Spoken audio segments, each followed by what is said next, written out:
The Civil War, the early years. So just as a little background, as you recall, in 1860 the nation was divided and there were many candidates running for the presidential office. The Republicans ran Abraham Lincoln, and as you recall, Lincoln was elected to the office of the presidency. Despite the fact that Lincoln was not an abolitionist and did not think that he had the power to get rid of slavery, many Southerners feared that he would do just that. So soon after Lincoln's election in 1860, 11 states left the Union and decided to form the Confederate States of America. All slave states from the South left the Union.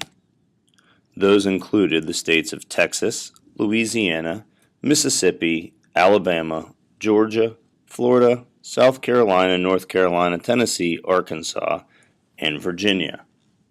Again, those states had the common trait of all being located in the South and all being major slaveholding states. Thus, they joined the Confederate States of America. They elected Jefferson Davis as their president. The Union, the government that Abraham Lincoln would remain in charge of, contained 18 states, 18 free states, plus 4 border slave states who remained in the Union. Those border states would prove to be very important throughout the war and would have a large impact on some of the decisions that Abraham Lincoln would make. Because keep in mind, these 4 states, Missouri, Kentucky, Maryland, and Delaware, all had slavery throughout the course of the Civil War, but nonetheless remained loyal to the Union. So the Union, many people surmised, had significant advantages, which you've already looked at. Most people assumed that the Union would very easily and quickly defeat the Confederacy. Lincoln was not one of those believers. He actually thought that the war might be much more difficult than people had originally planned. So the Union's plan for victory was the following. Their goal, of course, was to force the South back into the Union as quickly as possible and to begin to repair the country. Notice this goal says nothing about ending slavery, as that was not a goal at the beginning of the conflict. So the Union plan was number 1, blockade the coast.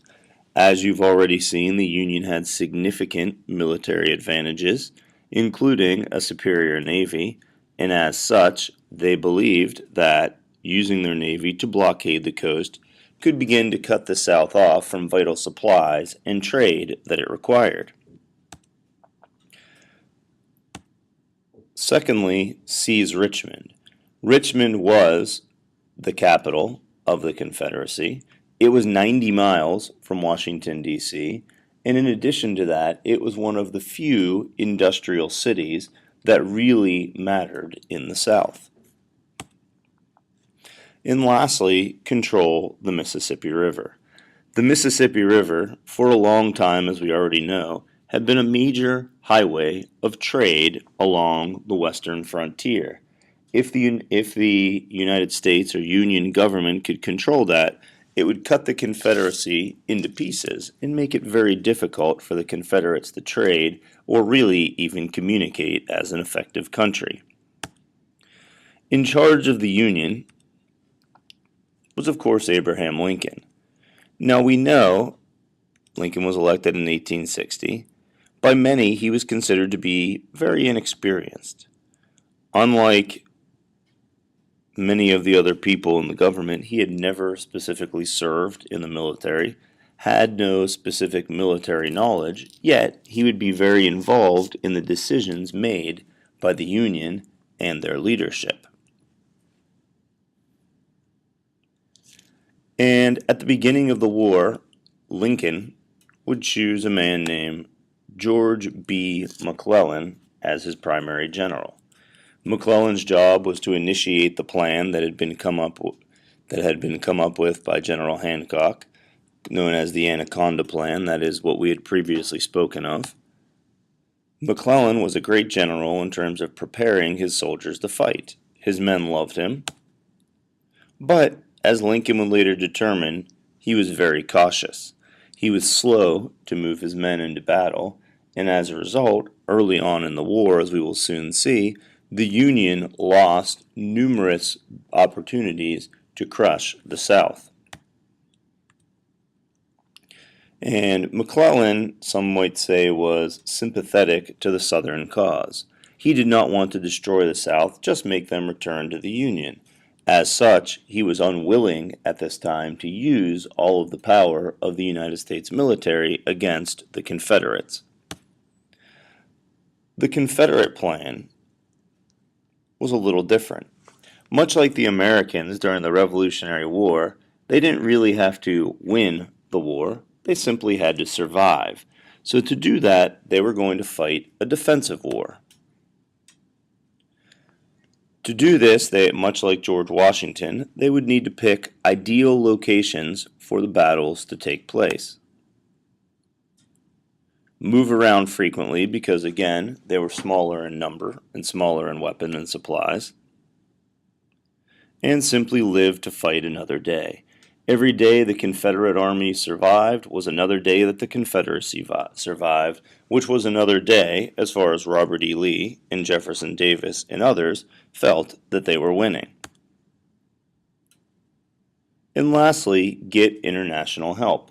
Much like during the Revolutionary War, where the Americans wanted to get France and Spain to help fight against the British, the Confederacy wanted to do the exact same thing. But they knew to do that, they needed to show, number one, that they could win, and number two, that they were a stable country. And again, the Confederates were looking for England and France to help out. Confederate leadership. President Jefferson Davis was the only president ever to serve and lead the Confederacy. He had served as a colonel in the Mexican-American War, and as such, he had significant experience in the military. However, unlike Lincoln, despite his experience, Davis would make numerous wrong decisions at the helm of the Confederate States of America. And Confederate leadership, finally one of the great strengths of the Confederates, was Robert E. Lee. Considered one of the best and brightest of all the American generals fighting at the time, Lincoln and many others tried to convince him to remain with the Union, but when his home state of Virginia ultimately seceded, Lee went along with them, showing his loyalty, his sectionalism, his loyalty to that one part of the country, but not to the entire country as a whole. Lee was patient, daring, and beloved by his men, and many consider his actions during the war the reason that this skirmish, that these battles lasted as long as they did.